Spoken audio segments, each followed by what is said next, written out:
One of the characters returning to BYU TV's Game Day is former star receiver Austin Collie. During his 3 years with John Beck and Max Hall, Austin caught 30 touchdown passes and amassed 3,255 receiving yards. And then he went and caught passes from Peyton Manning and Tom Brady in the NFL. It's our pleasure to welcome Austin back to the Wise Guys tonight. And he joins us right there with his cool shades on. You look game ready right there. You got to have that rugged good looks going tonight. Yeah, you caught me in between practices right now, between the high school and the Little League. So, yeah. Well, we're just glad we could get you. Do you consider yourself fortunate to have had those four quarterbacks throwing you passes, or were those quarterbacks fortunate to have you out there catching them? Yeah, I mean, I'd love to tell you, that they were blessed. They're blessed, sure-handed. Anything that was within the perimeter was going to be caught. So, they were okay QBs. I made them a little bit better. Hey, Austin, we had Mitch Mathews on last week. I know you know Mitch well, and we asked him a tough one. We said, "Who's the greatest receiver in BYU history?" And he said, "I just want to know what you think about since this." 2000. Since 2000. We didn't go all the way back to Kozlowski and those guys, or your dad, or any of those guys, right? That I played with, not the old geezers, but since 2000. And he said, "Well, you got to give Cody credit because he's the all-time leading receiver, but he played a year longer than Austin did." And he said, on just this plain old jump ball, like, if the guy's got one-on-one, you're just standing there, like, yeah, I think you want to throw it to Cody. He goes, but the best football player to play wide receiver in 2000, since 2000, and maybe of all time, is Austin Collie. That's what Mitch said. What do you think about that? Oh, thanks, Mitch. I thought he was maybe going to say Mitch. No, we wouldn't let him say his name. He said Austin Collie was not only unbelievably skilled, he's just the best football player to ever play that position here. Which I thought was that's a great comment from a player, that you're the best football player to ever play that position, which is pretty cool. Well, I appreciate that. Mitch was a great talent himself, and I don't know, man. Cody, there's some great receivers that have come down the pipe, man. From I think Chase is one of those guys now. Chase has that big play capability of, golly, I mean, he just has a knack for making a play when you need it, and then. Mitch was good in his own right. Cody is obviously a baller, right? I would probably choose him for a high point ball as well, right? Mm-hmm. Got a little more size to me. He had a high point a lot more balls than I did. Thankfully, I was blessed at the quarterback position. But I think everybody's got their niche. Everyone's got their kind of their tool belt that they were pretty darn good at. So.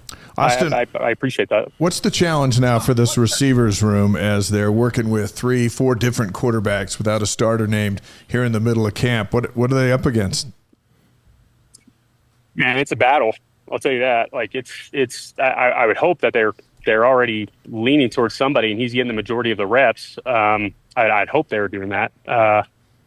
I obviously I would imagine it's probably too close to call right now, and they're just waiting for someone to really pop off the page, and in that case, then they're getting equal reps. But it's kind of your worst nightmare as a receiver. I'll be honest with you. Yeah. Right? Like you want a guy that you've been playing with. Like if I'm Chase right now, I'm I've got full faith in who they're going to put out there. But man, I sure would love to have played with Jake. Just because of the chemistry that had already been built over the last couple of years.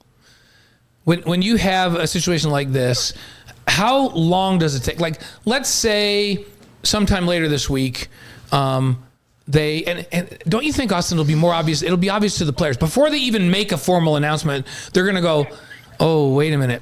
Seems like Bear's getting all the one reps the last 2 days." You know what I mean? They're going to notice who it is before it happens. It's almost better if that happens, where it's obvious when they go, "Hey, it's going to be McKay," or it's going to be that the whole offense goes, "Yeah, of course it is." And the problem is I don't feel like they're to that point. But when they get to that point, and let's say it's later this week, how long is it going to take these guys like Chase and JoJo and Parker to adjust and build chemistry with the guy that's the number one? I don't know, man. I think it's as quickly as they want it to be, right? Like I know that if I found out I was, a new quarterback was coming in, and I had somebody, and the minute that they declare that guy was a starter, I'd make damn sure that I'm getting reps in after practice, before practice, as much as I can to hurry and expedite whatever that process is, right?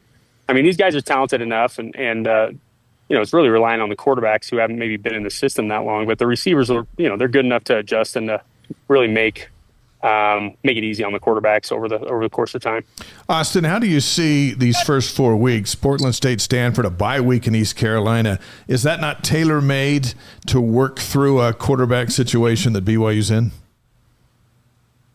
Yeah, I think so. I mean, being from California, I was aware of Portland State, right? And I don't know how great they are now, but I always know they're always competitive D1 AA school or whatever division they're in.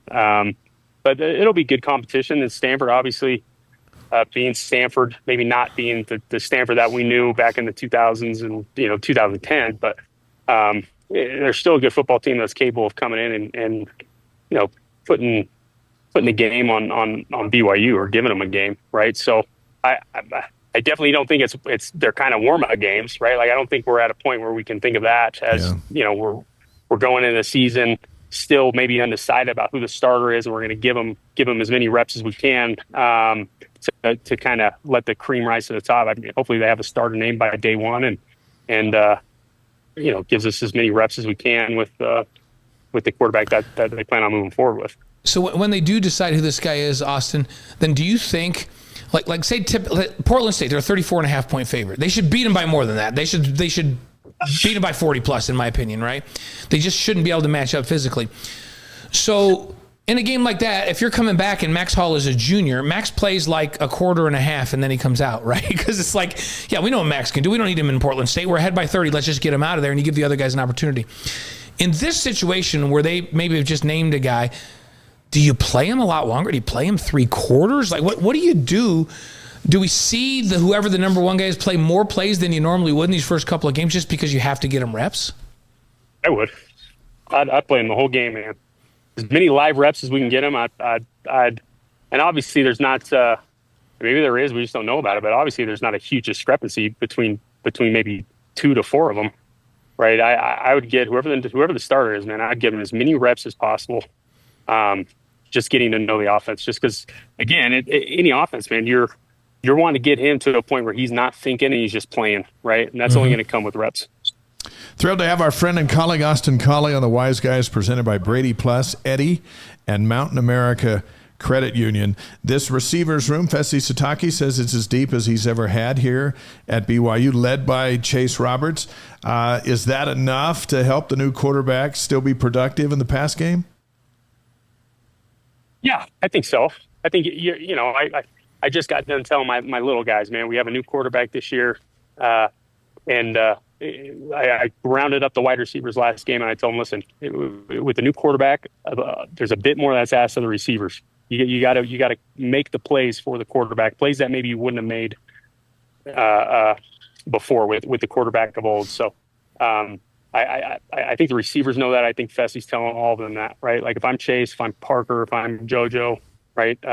I'm going out for everything and making sure that I try and reel everything I can in, because I know that we're a little bit behind the 8 ball in terms of developing that chemistry. And I know balls aren't going to be exactly where I anticipate them to be. And so you just kind of have to have that mindset that you're going to go the extra mile to make that play for the quarterback, so that he gets completions and his confidence continues to build. But a lot more pressure is going on that receiver group for sure this year. Yeah. I was going to ask you about Cody Hagen, because you remember when he was at Quarter Canyon in high school and he was getting recruited by everybody. And he's had a really good summer and a really good fall where he's been healthy and he's back to full speed, back to his 10.4, 10.500 meters body again. And, Fessi's been saying he's going to have a big impact this year. And then people keep saying to me, like, Cody Hagen, like where did he come from? And I'm thinking, are you kidding me? Like, he was big time when he came out of high school. It's easy to forget when they head out on a mission. And you've experienced that and you've watched that. How good can he be this year? Now, remember, he came back a year ago, May. So before last season, he'd only been home a couple of months and he had some nagging injuries. He's been 100% healthy for like 12 months now. You watched him in high school. How good can he be? Because everybody knows about Parker and JoJo and Chase, but what about Cody Hagen? Oh, he's an absolute stud. I mean, I think when he was coming out of high school, he's a 4 or 5 star recruit, and the kid has gas, right? Like, which Chase is fast. Parker's really fast, but having an extra guy, man, to really stretch the field is going to be a massive benefit to this offense, right? Especially as a quarterback, when you feel you got a guy that can run by anybody, that gives you a ton of confidence. But he's coming off a mission is hard, man. Like, it is hard. Your mind's still in the pre-mission days where you think you can do all these things, but your body just does not catch up, and it does not, it doesn't cooperate with what your mind wants to do. So, an extra year in the offense, and he really, correct me if I'm wrong, he really didn't get a chance to play prior to leaving on a mission, right? Like, right. He had to come home, and he's right in this, the thick of it, and had to go through kind of getting acclimated for the first time. So, he's a little bit more confident. He's got some veteran stripes underneath him. So I expect big things from him this year. Austin, taking a wider view of this season, what do you think will be the biggest difference when it comes to winning or losing for this team as a whole? I think there's going to be more pressure on the defense. I think defense is going to have to win ball games for us, right? There are going to be moments where the defense is going to, they're going to have to play out of their minds to get the win, just because there's going to be some growing pains. And I expect the run game to be a huge component to getting a win as well, right? I think the run game is going to have to be sound. And from what I hear out of Provo, LJ looks really good, strong, physical, probably the best he's ever looked preseason. Mm-hmm. It might be the first time he's going into the season without any injuries, knock on wood. Yeah, right. It really is. And they've been trying to keep him healthy. They held he and Sione out of the scrimmage on Saturday because just like we know what those two dudes can do, so why would we put them out there? And it's interesting because I've been noticing a lot of two-back sets, and I asked A-Rod about it, and he goes, that is simply because Sione's too good for me not to put on the field. He goes, they're two of our best players. They both can catch the ball out of the backfield. And so I've had to tweak the offense a little bit to get both these guys out there because they put all kinds of pressure on defense when I have two running backs. And then we can do all kinds of stuff in the run game with two-back sets. Your thought on that? There have been times when in the past where you're like, are they tailoring this to the guys? And now we're hearing A-Rod say, hey, we got two really good running backs. We're going to play some two-back sets this year. What's your thought on that? Yeah, I think, honestly, I think they kind of have that Sonic and what are my guys, Montgomery and what's his name? The Thunder and Lightning are big guy. Yeah. Like Sione, man, is that kid knows how to finish runs. Hard runner, north and south. He's got some wiggle to him, and I think LJ's a little bit more of a finesse type of guy. He's got a little more wiggle to him, but having both those weapons in the backfield, man, is like, that's huge, right? Especially for longevity, so that not everything's put on one guy. Especially with a lot of high touches, which I am anticipating that's what's going to happen this year. Gearing up for another season on BYU's game day, what are you most looking forward to get the band back together here later in the month? Just hanging out with my guys right there in studio, right there. A little hanging out with Dave and Blaine, talking shop, talking ball, right? That's why I do it. I heard that you're not happy with the new.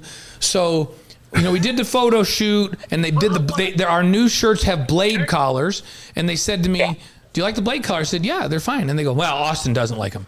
Uh-oh. I'm like, "Well, wait, why doesn't Austin like the blade collar?" I said, "No, he wants a full collar." I'm like, not a huge blade collar guy.